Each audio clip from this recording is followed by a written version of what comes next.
Querido, eu quero ministrar uma palavra que Deus tem ministrado há alguns dias no meu coração.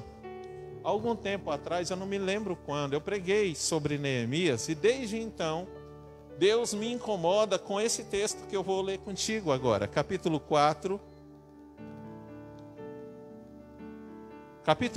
versículos de 17 a 20, diz assim: os que edificavam o muro, e os que traziam as cargas, e os que carregavam cada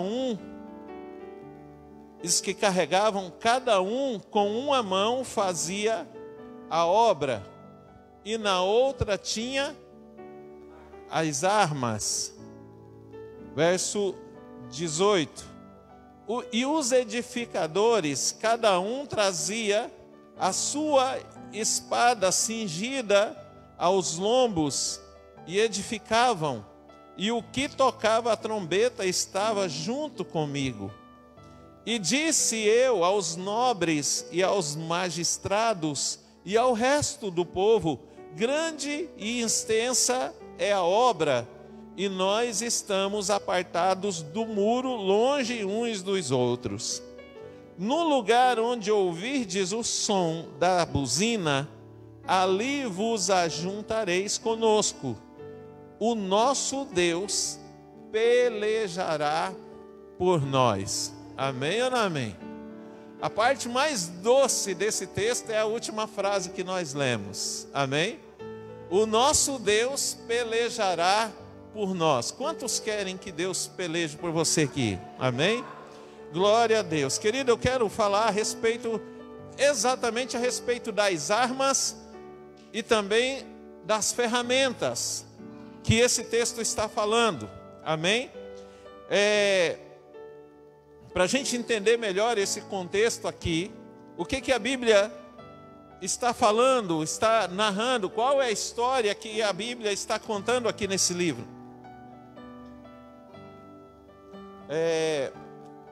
Aqui está falando a história de um homem chamado Neemias, que era copeiro do rei Artaxerxes, que era filho do rei Xerxes, e no ano 20 do reinado desse Artaxerxes, esse Neemias, que era copeiro dele, para você entender alguns detalhes que eu vou falar para você, no mês de Quisleu ou Kislev, do ano judaico, ele recebeu a visita de um homem chamado Anani. E Anani veio junto com outros judeus até Suzã, que era o lugar onde eles estavam. E ele foi conversar com Anani e perguntou notícias das pessoas que ficaram em Jerusalém, daqueles que não foram levados para um cativeiro como ele estava num cativeiro. E aí Anani responde para ele: o povo, os que escaparam do cativeiro, eles estão lá em Jerusalém, mas eles estão vivendo numa extrema miséria. Os muros estão derrubados e as portas estão queimadas. E o povo está vivendo de uma extrema miséria. E aí, ouvindo isso, Neemias, a Bíblia diz que ele entrou numa profunda tristeza. E ele chorou muito, e ele ficou alguns dias desse jeito. E ele começou a jejuar, ele começou a buscar a presença de Deus e orar por causa da notícia que ele tinha ouvido. A primeira coisa que eu quero te ensinar nessa noite, através desse texto, é que se você, percebendo uma situação, não sente nada, não sente uma tristeza, uma angústia por causa daquela situação, querido, é certo de que Deus não vai te usar para mudar ela. Não vai te usar, você não tem nada a ver com aquela situação. Mas quando você olha para uma situação e você sente tristeza, e você sente uma angústia muito grande, e você, ao invés de ficar só se coçando, você vai para o joelho, você começa a clamar: Senhor, tem misericórdia disso. Senhor, coloca a tua mão. Senhor, põe a tua mão e transforma isso. Então, Deus vai olhar para você e falar: sim, eu vou transformar, mas eu vou ter que, para fazer isso, eu vou ter que usar você. Eu preciso de alguém para poder mudar isso, porque Deus não muda assim. E nós esperamos muitas vezes clamar ao Senhor e esperar que Ele estale os dedos e aquilo que a gente está clamando aconteça. E não é assim que acontece. A gente clama ao Senhor, coloca uma situação diante de Deus, mas se aquela situação que estamos apresentando ao Senhor nos traz angústia, nos traz tristeza, é certo que o Senhor já está te preparando para poder te enviar, para poder resolver aquela situação. Aquela situação. Por quê, querido? Porque muitas vezes a gente vê as misérias do povo, a gente vê as misérias das pessoas, mas aquilo não nos causa nada. E leva até alguns incircuncisos, desculpa eu estar falando assim, a fazer piada com aquela situação. E nós não podemos receber isso ou concordar com isso. Então, Neemias, ele ficou triste. Ele recebeu a notícia no mês de Quisleu, ou Kislev. Só que é o seguinte, a Bíblia vai dizer depois, no capítulo 2 de Neemias, que ele, no mês de Nisan, ele foi servir, ele estava na presença do rei, e ele foi servir, e o rei olhou para ele e falou o seguinte: o que está acontecendo contigo, Neemias? Você não está bem. E para você não estar bem, deve ser alguma amargura de alma, alguma coisa com o teu coração. E aí ele foi e explicou. Só que entenda uma coisa: entre o mês de Quisleu ou Kislev e Nisan, tem 3 meses: Tevet, Shevar e Adar. Olha o tempo que ele ficou com isso. Muitas vezes, amado, a gente vê uma situação, a gente até se compadece, a gente até fica angustiado, a gente até fica triste, mas a tristeza logo passa. Mas tem coisas que elas vão perdurando, elas vão se multiplicando em nós. E durante esse tempo todo, ele compareceu diante do rei, o rei olhava para ele, mas o rei não conseguia ver nele o quê? A tristeza. Assim como nós muitas vezes conseguimos esconder a tristeza que há no nosso coração, muitas vezes a gente consegue esconder a dor que está no nosso coração diante das pessoas.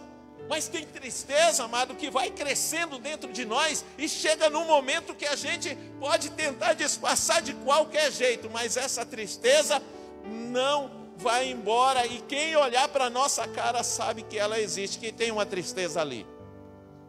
E da mesma forma como ele fazia, servindo o vinho todos os dias para o rei, ele chegou diante do rei novamente, da mesma forma, servindo do mesmo jeito. Porém o rei olha para ele: tem alguma coisa errada com você? Tem alguma coisa errada contigo? Fala assim: o seu rosto não está bem. Tem alguma coisa errada com o teu coração, porque a tua tristeza é tão grande que eu estou conseguindo enxergar ela. Vai, me conta o que está acontecendo. Aí ele vai e fala a respeito da notícia que ele tinha recebido. E aí o rei se compadece dele e diz assim: peça agora o que você quer que eu faça.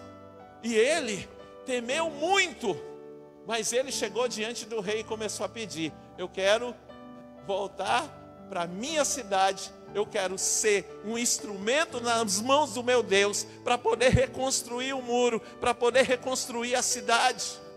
E aí, mas é só isso? Não, mas para mim poder ir, eu vou precisar que o Senhor, rei, majestade, o Senhor me dê cartas, porque eu vou precisar de recursos para reconstruir o muro e para reconstruir a cidade. Eu preciso de cartas para que o Senhor, para que os reinos por onde eu vou atravessar, os reis me deixem passar. não me incomode, porque quando eles olharem a tua carta e ver que é o Senhor que está me enviando, eles não ousarão se levantar contra mim. E eu irei dar cartas também para que fulano e fulano me dê o material que eu preciso.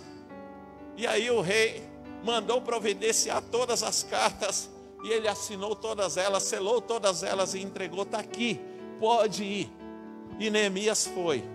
No capítulo 3, o que vai acontecer? A primeira coisa que ele faz, ele restaura a porta das ovelhas.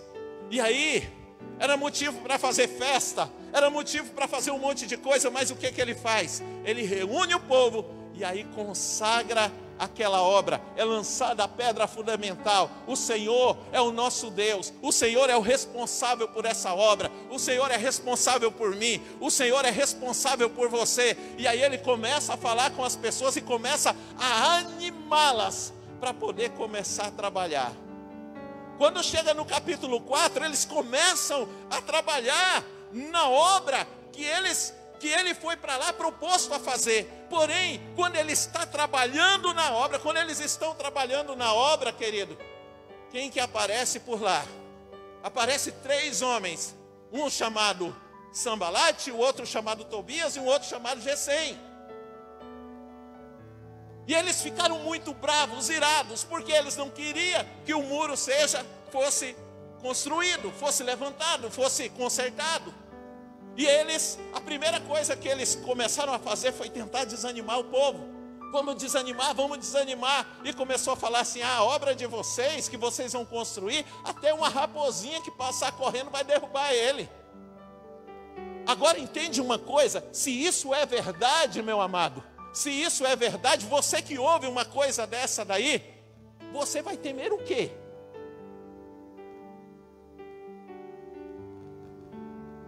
Ou melhor, se isso é verdade, o que eles estão com medo? Por que eles estão irados? Se uma raposinha vai derrubar o muro que vai ser construído, por que eles estão irados? É porque é mentira. João, Evangelho, capítulo 8, versículo 44, diz assim, que o diabo é o pai de quem? É o pai da mentira. E você está aqui hoje à noite, querido, por quê? Porque você crê no Senhor Todo-Poderoso. Você está aqui nessa noite porque você crê na palavra dele. Você está aqui nessa noite certamente porque tem promessa de Deus para a tua vida. Você está aqui nessa noite porque em algum momento Deus te deu uma palavra e você creu nela. Você está aqui nessa noite porque você saiu da tua casa crendo que aqui haveria um Deus que iria se manifestar em teu favor, ia falar contigo, transformar a tua vida e ia renovar todas as tuas forças. Por quê que ele tem que renovar as tuas forças? Porque talvez você está vindo de uma semana onde o inimigo passou todos os dias olhando, não vai dar certo. Passou todos os dias olhando para você, a obra que você está fazendo não presta, não tem valor, não gostam de você. Você é feio, você é fedido, você é baixo, você é alto demais. Ele usa tudo. Para quê? Para te desanimar, para te tirar daquilo que o Senhor disse que ia fazer na tua vida. Agora entende uma coisa, todas as vezes que eu vou conversar com uma pessoa, e a pessoa começa a falar sobre a oposição, começa a falar das lutas que ela está passando, glorifica, meu irmão. Eu digo para ela, levanta as mãos para os céus e começa a glorificar. Começa a cantar louvores ao Senhor. Mas pastor, não dou conta. Pastor, é muito difícil. O que está acontecendo? Está acontecendo, meu irmão, que Deus está cumprindo a palavra dele sobre a tua vida. E tem um Sambalate, um Tobias e um Gesem com raiva de você, trabalhando para que essa obra não seja concluída, trabalhando para poder te desanimar. Então vem as lutas. E as lutas não é nada mais do que a prova de que Deus é com você e de que Deus está fazendo exatamente essa última frase que nós lemos, do versículo 20 do capítulo 4. Deus está pelejando por você. E você sabe qual que é a vantagem disso? Tem muita gente que fala, mas como que está pelejando? Entende uma coisa, os nossos olhos veem somente o que está diante de nós. Os nossos olhos só vê aquilo que está diante de nós. A gente tenta olhar mais adiante, a gente tenta enxergar, a gente não consegue. Por quê? Porque nós somos humanos, nossa visão é limitada e nós só vemos aquilo que está diante. Porque o que está atrás a gente não vê. Mas quando Deus olha para nós, querido, além de nos enxergar, ver as nossas limitações, Ele enxerga o mundo espiritual. Foi Ele que fez. Ele sabe como o mundo espiritual se movimenta. Ele sabe como o teu inimigo está se posicionando. Ele sabe quais são as armas que ele está forjando. Ele sabe quais são as estratégias que ele irá usar. Ele sabe a quantidade de inimigo que está se levantando. Ele sabe aonde Satanás está colocando as armadilhas. Ele sabe de tudo. Por isso que quando nós cremos nele, nós colocamos a nossa vida nas mãos do Senhor. Sabe o que ele faz por nós? Ele peleja por nós.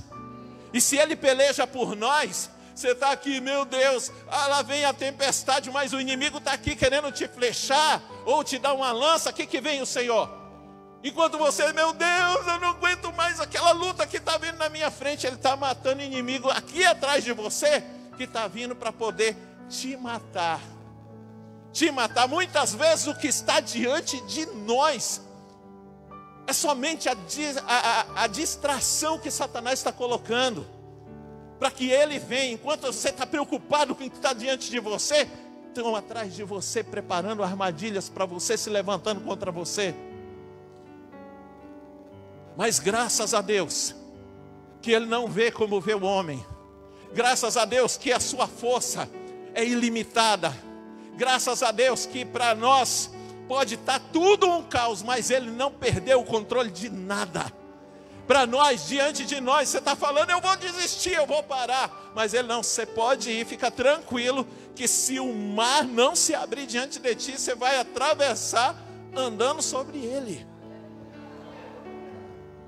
E aí Neemias, querido, viu tudo isso?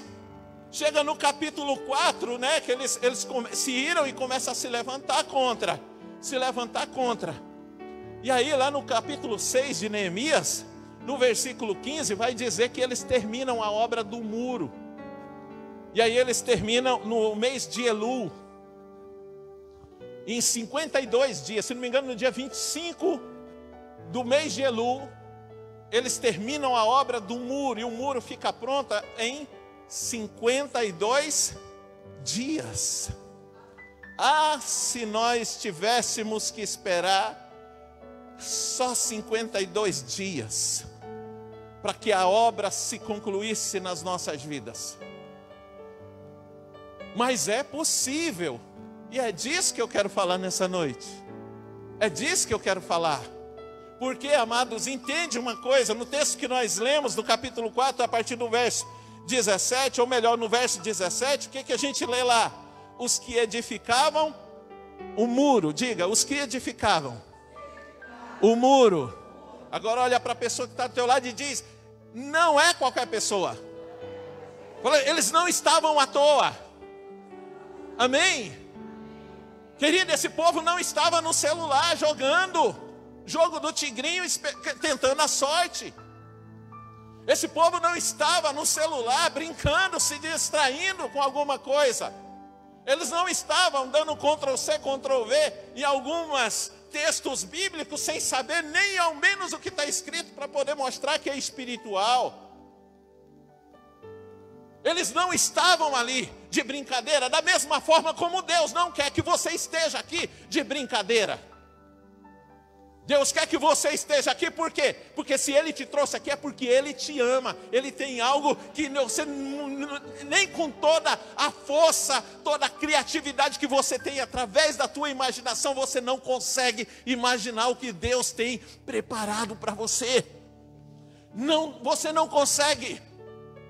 E aí, amados, o que acontece? Eles estavam lá, os que edificavam o muro. No verso 17, os que edificavam o muro, os que estavam trabalhando. Quando Deus olha para você, você recebe a palavra hoje aqui. Você sai daqui, você volta para a tua casa, ou passa em algum lugar para comer um lanche, ou fazer uma refeição, ou vai visitar alguém. Depois volta para casa, no outro dia você acorda cedo. você faz alguma outra atividade antes de ir para o trabalho, depois você vai para o trabalho. Querido, Deus está olhando para você. E Deus quer encontrar você como Ele encontrou esse povo aqui, ó.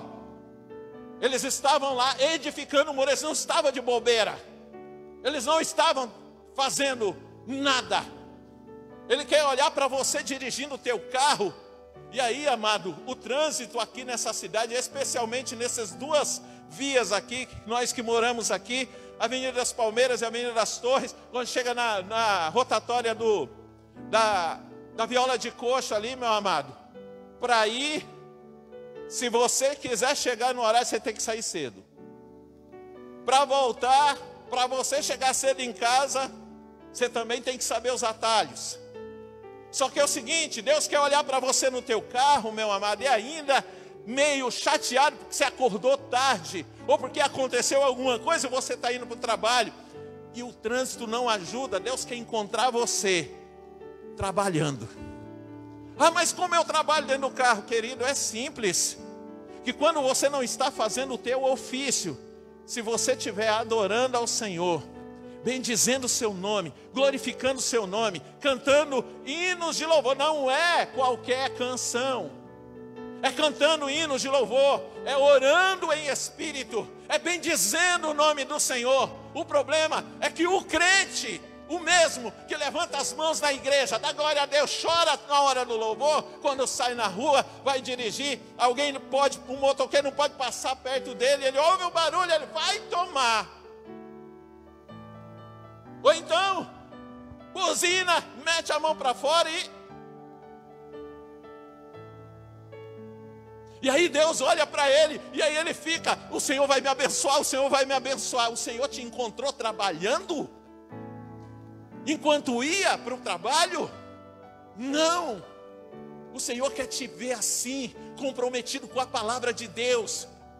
Comprometido com a palavra de Deus, querido, não é olhando para o outro e falando, esse daí tem que mudar, esse daí tem que acontecer. Querido, não é assim. Ontem nós tivemos um almoço beneficente aqui na igreja, e aí o que nós fizemos depois? Sobrou mais de 50, sobrou não, tínhamos mais de 50 marmitas no final. Porque a gente se empenha para vender e tem um monte de gente, especialmente as que eu vendo, né? A gente vende para pessoas que moram em outros estados, em outras cidades, e aí eu falo para eles, vai ser que você vai ter que vir retirar a marmita. E aí ele fala assim, mas como que eu faço isso? Não, aí já é um problema teu, o meu é só te vender. Não, brincadeira, eu falo para eles, querido, se você comprar nossa marmita, você vai estar ajudando uma causa nobre. E se você não vem pegar, nós já temos um destino para elas. Nós vamos levar para moradores de rua. Nós vamos lá no Porto levar para os moradores de rua. Nós vamos lá no Morro da Luz levar para os moradores de rua. E ontem nós fomos levar. Na feijoada sobrou mais de 30. No estrogonofe de ontem sobrou mais de 50. E nós fomos lá. E aí, amado, mas e o que vocês fazem? A gente entrega a marmita e entrega a água. É só isso. A gente entrega, mas vocês não falam de Deus. Não, calma. Quando a gente for falar de Deus, por que você veio da tua casa hoje para a igreja? Você veio porque você queria ouvir o quê? Uma palavra. Por isso que eu estou pregando aqui, porque você está querendo ouvir. Porque se você não quiser, você nem vinha. E se não vem ninguém, eu vou pregar para quem? Não tem como. Então, o que acontece? A gente está lá distribuindo, e aí, uns ou outros vêm e começam a conversar. Teve uma senhora que começou a conversar com a minha esposa. Teve um outro que começou a conversar com o meu filho. Teve um outro que estava conversando com a Alain. E assim vai. Da primeira vez, só teve um que veio conversar. Dessa vez já teve, se não me engano, 4 que veio conversar. Quando a gente começar a fazer isso direto, querido, direto, vai chegar um momento que nós vamos fazer um culto com eles lá. E aí, sabe o momento que nós estamos esperando que chegue? Que ele chegue e fala assim para nós, assim, olha, eu não sei o que fazer, eu não quero continuar nessa vida, o que eu faço? E aí a gente pegar e ter a solução para ele, falar assim, nós vamos te levar para tal lugar, lá você vai ter ajuda. Só que até lá, amado, nós temos esse lugar, nós não temos, mas o que nós temos que fazer? Nós temos que entregar, fazer. sem esperar nada. Não é agora, é Deus que faz a obra, é o Senhor que faz a obra. E aí, queridos, Neemias, o verso 17, os que edificavam o muro, e os que traziam as cargas, e os que carregavam. Olha aqui, é aqui que eu quero, que é o ponto dessa palavra hoje. Diz assim: cada um com uma mão fazia o quê? A obra. O fazia a obra é segurar a ferramenta, é segurar a pá, é segurar a colher de pedreiro, é segurar a enxada, é segurar a foice. Com uma mão significa o quê? É o teu ofício. O que é que você faz? Eu não sei qual é o teu ofício. O que é que você faz para ganhar a tua vida? O teu trabalho, é o teu ofício. É o teu ofício. Você tem um ofício. E Deus quer abençoar esse ofício. Deus quer fazer você prosperar nesse ofício. Só que Ele está dando o caminho aqui. Com uma mão você tem que fazer. Mas entende uma coisa: com a outra mão você tem que aprender a segurar a arma que Ele está te dando. Você tem que aprender a segurar, manejar a arma que Ele está entregando para você. Ah, pastor, eu não sei que arma é essa, meu querido. Olha só, Mateus capítulo 10, versículo 34, diz assim, Jesus falando: olha, não cuideis que vim trazer paz à terra. Não vim trazer paz, mas mais o quê? Espada. Chocou um monte de gente, né? Jesus tem que trazer paz. Não, eu não vim trazer paz à terra. Eu não vim trazer paz. Eu vim trazer o quê? Espada. Espada. E quando tu sai de casa para ouvir uma palavra aqui nessa igreja, você não vem aqui em busca de paz, porque aqui Ele não te entrega paz, aqui Ele te entrega espada, com a qual você vai conquistar a paz que você quer. Ele te entrega a espada. Ele te entrega a espada. Aí você recebe a espada. E agora, pastor? Agora, lá em 2 Timóteo capítulo 2,15, ele fala para você o que ele espera de você. Ele diz assim: procura apresentar-te a Deus aprovado. O que é um obreiro aprovado? O que é um varão aprovado? O que é um crente aprovado? É o crente que maneja bem a palavra da verdade. Oh, querida, a palavra de Deus não é a verdade somente na tua boca. A palavra de Deus é a verdade no teu viver, no teu comportamento, no teu falar. Tem pessoas que você olha para ele e fala: esse cara é santo, essa mulher é santa, porque está, glória a Deus, aleluia, dentro da igreja, glória a Deus, aleluia, glória a Deus. Aí quando você vai no dia a dia, meu irmão, o glória a Deus é outra coisa. E Deus, quando olha para você, Ele não quer te ver aprovado somente aqui dentro, não. Não é aqui que Deus quer te aprovar, não é aqui que você precisa ser aprovado por Ele, é lá fora. Marido é com a tua esposa, a esposa é com o teu marido, pais. Ele quer olhar para você, quer te ver aprovado com os teus filhos. Ah, pastor, mas eu crio meus filhos igual o meu pai. Eu também tento fazer igual o meu pai, mas eu não esqueço de uma coisa: eu preciso aplicar a palavra de Deus para corrigir meus filhos. Porque se eu não aplicar a palavra de Deus, eu estou fora da palavra, não vou ser aprovado pelo Senhor. Não, pastor, porque não pode a palavra de Deus? Por que não pode? Porque o psicólogo tal, desculpa, tá? Não estou falando da profissão, nem do profissional. É porque fulano que é psicólogo, que é isso, que é terapeuta, que é esse, aquele, diz que não pode pegar a varinha e pá no filho. Entre o que o teu psicólogo ou esse fulano falar e a Bíblia dizer, meu querido, não fica com o que ele vai falar, fica com o que a palavra está te ensinando. Você sabe por quê? Porque a minha Bíblia está escrita assim, não sei a tua, mas a minha está escrita assim, que quando você corrige o teu filho com a varinha, você livra a alma dele do inferno. E se você quer que o teu filho esteja contigo, quando Jesus vir nos buscar, corrige ele com a varinha. Não tira a varinha dele, não. Ah, pastor, mas, querido, Eu entendo porque alguns conselhos. É porque muita gente, quando vai corrigir o filho, ele não corrige, ele desconta a raiva dele no filho. E isso não pode acontecer. Você não pode corrigir teu filho no momento que ele fez arte. Ah, pastor, é muito difícil. Sim, mas você tem que fazer. Fala na hora da raiva o que você vai fazer, porque aí depois você tem que cumprir. Geralmente é a minha estratégia. Meu filho, ai meu Deus, tá, você vai tomar 2 varadas. Só que espera. Aí quando a raiva passa, tudo que você... aí dói mais em você do que nele. Mas ele aprende. Ele aprende. Amado, nós precisamos nos dedicar ao nosso ofício, sim. As ferramentas que o Senhor tem colocado nas nossas mãos é para a gente usar. Você tem um trabalho, é para você usar as ferramentas. Você tem uma formação, é para você usar essas ferramentas. Agora é o seguinte: não use somente as ferramentas e abandone a espada. Porque infelizmente muitas pessoas fazem isso. Elas estão na igreja, elas ouvem a palavra, elas dão glória a Deus, principalmente quando a palavra diz: você vai prosperar, Deus vai te prosperar. Oh, glória a Deus, aleluia. E aí ele volta, só que aí ele volta e usa somente as ferramentas. E ele faz bem, ele é o melhor na área dele, ele é fantástico. Só que na hora de usar a espada,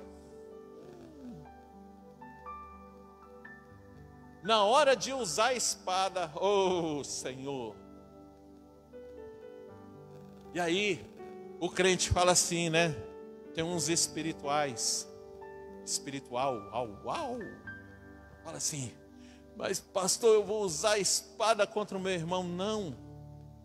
Porque lá, Efésios, né, no capítulo 6, no versículo 17, eu anotei aqui, 17, diz assim, quando está falando sobre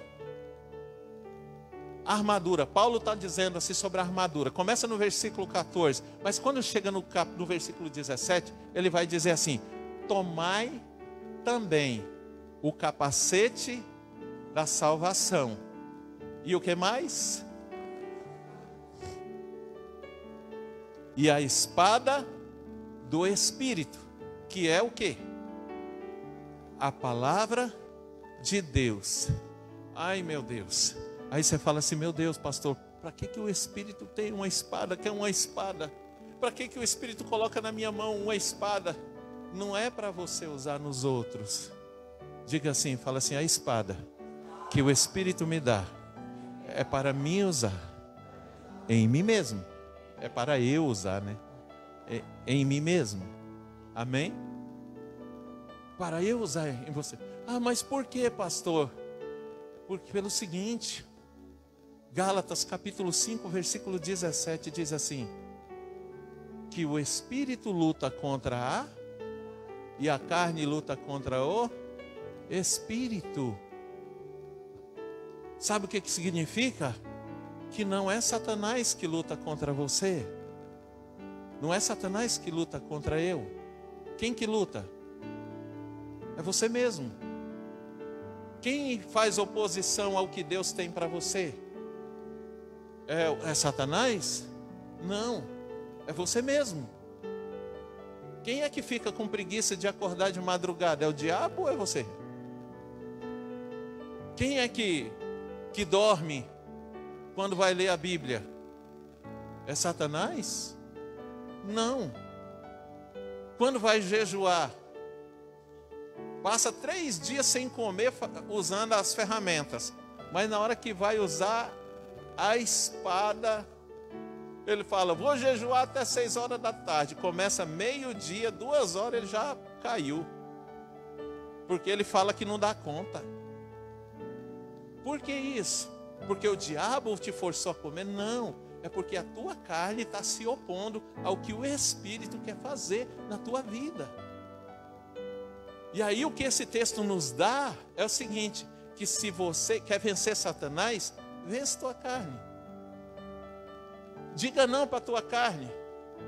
Porque quando você disser não para a tua carne, Satanás não tem mais o que fazer. Porque ele é um aproveitador. Ele só aproveita. Porque o diabo não trabalha com obra pronta. Ele trabalha com sugestão. Ele sabe que você tem um problema, uma fraqueza. Você bebe. E aí o que ele vai fazer? Ele vai oferecer o quê?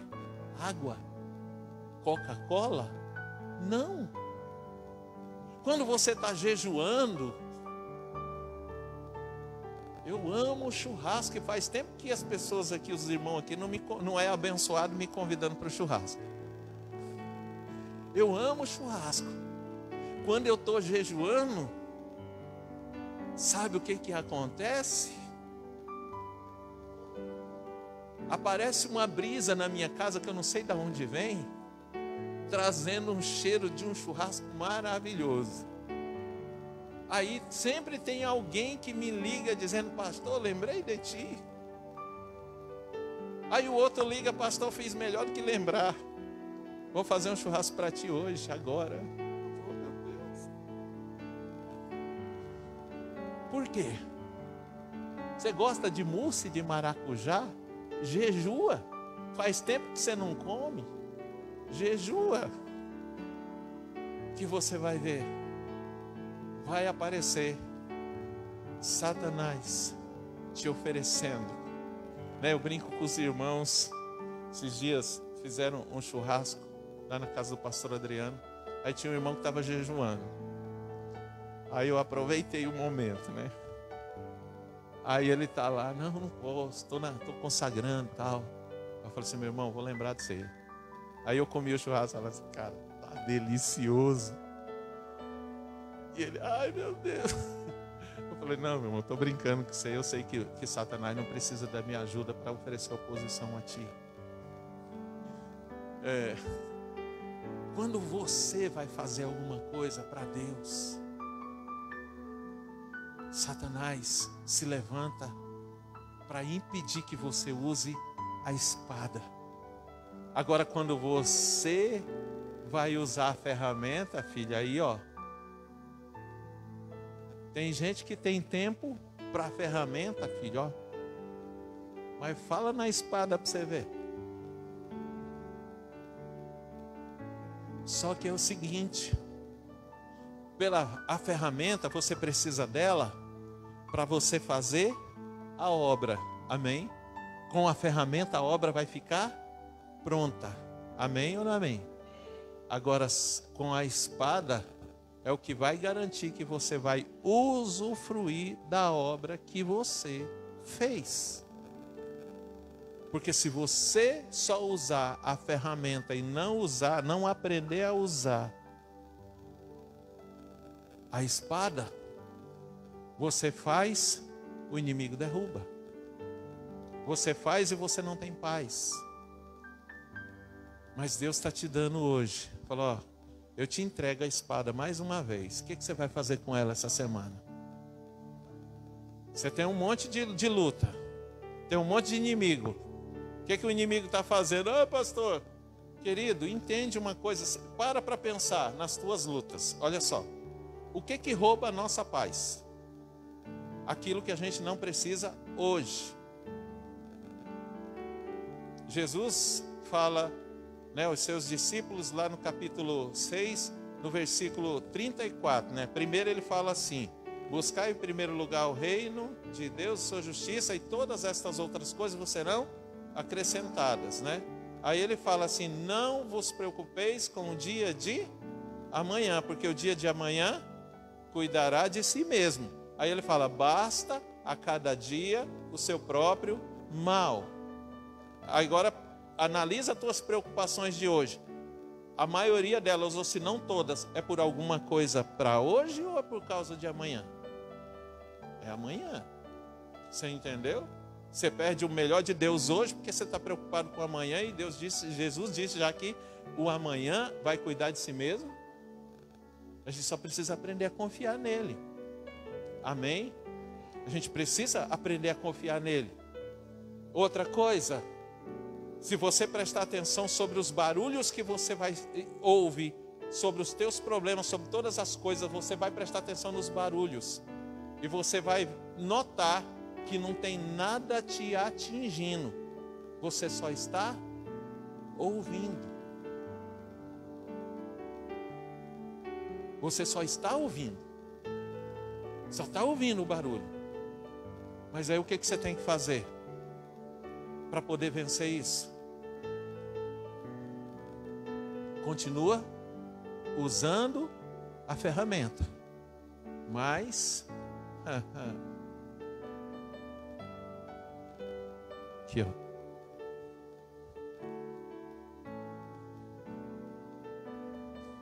Com uma mão você trabalha, mas com a outra a espada está aqui. Teu chefe te chama, fala uma coisa, te faz uma proposta errada. Se você só tem ferramenta, você já está lascado. Mas se você tem a espada, pastor, ele vai me mandar embora. Não, não vai não. Se ele te mandar embora, Deus te dá um emprego melhor.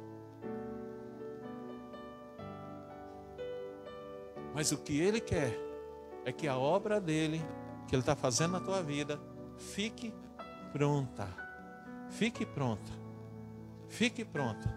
E o quanto mais você aprender a manejar essa espada para aplicar em si mesmo, em todos os lugares onde você estiver, com quem você estiver, menos tempo se levará para que essa obra seja concluída. A obra de Neemias ficou pronta em quantos dias? 52 dias. Não era para eles demorar mais se estava trabalhando só com a mão? Quero que você ainda em Neemias, para a gente poder encerrar, quero ler com você aí. Neemias 6, vai dizer assim, no verso 15.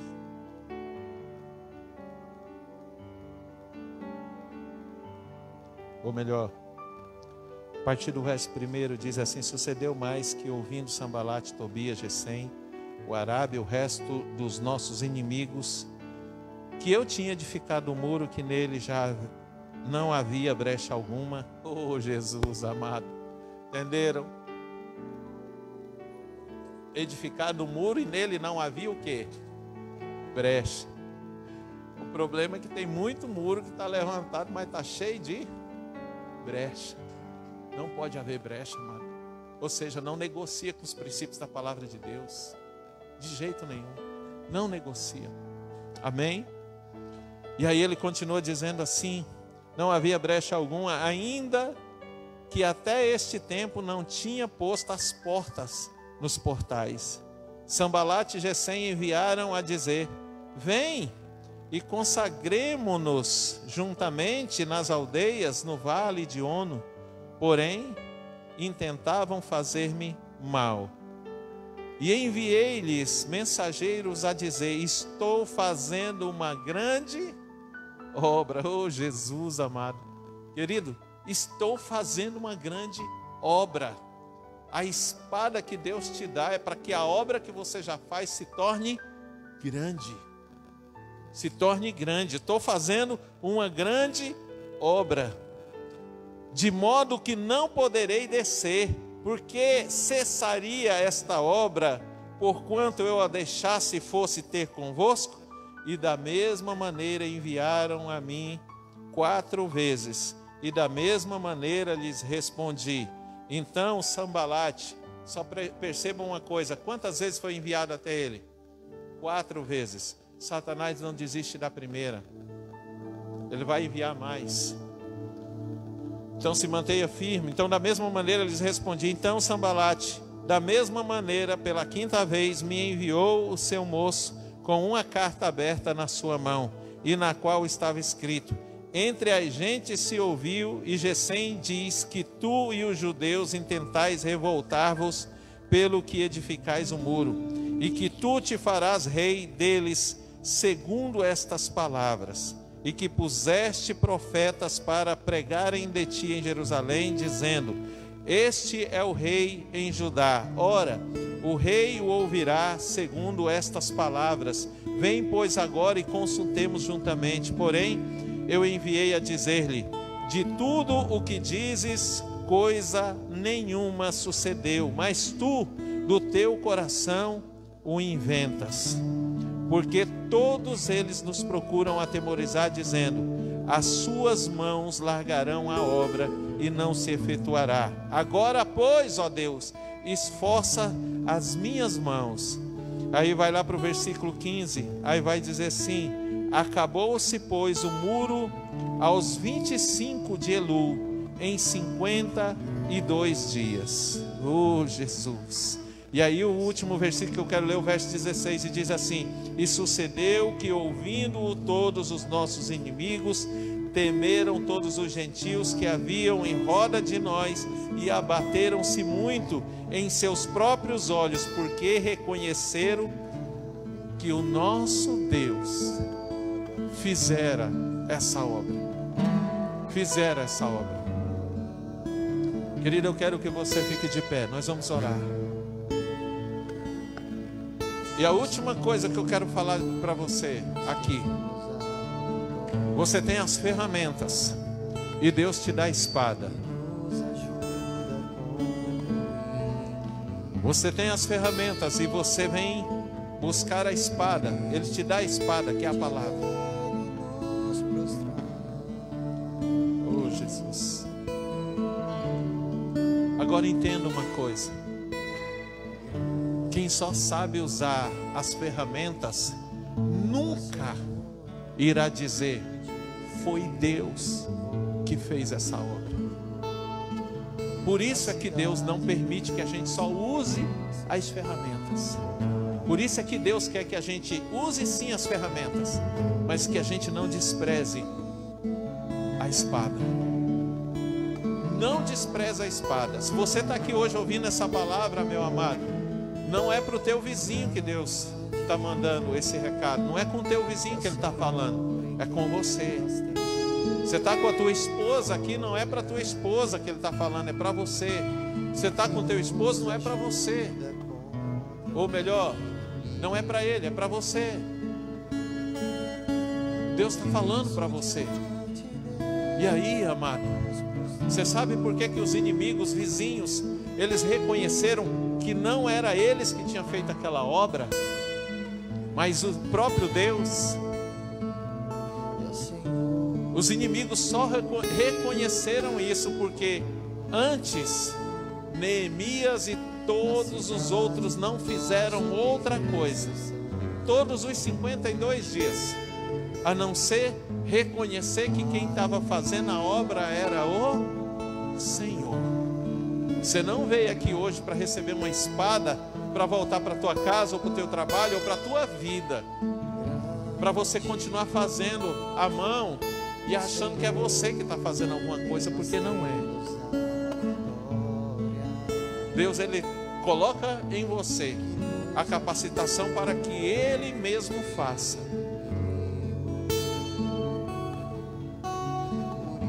Efésios capítulo 3, verso 20 diz assim: porque Deus é poderoso para fazer infinitamente mais do que nós pedimos ou pensamos. Se ficasse só aí, querido, era maravilhoso, mas não fica só aí. Ele diz assim: conforme o poder, é o poder dele, não é o teu, o poder que opera em vós, é o poder dele. Quem te dá esse poder? Quem te dá esse poder para operar em você?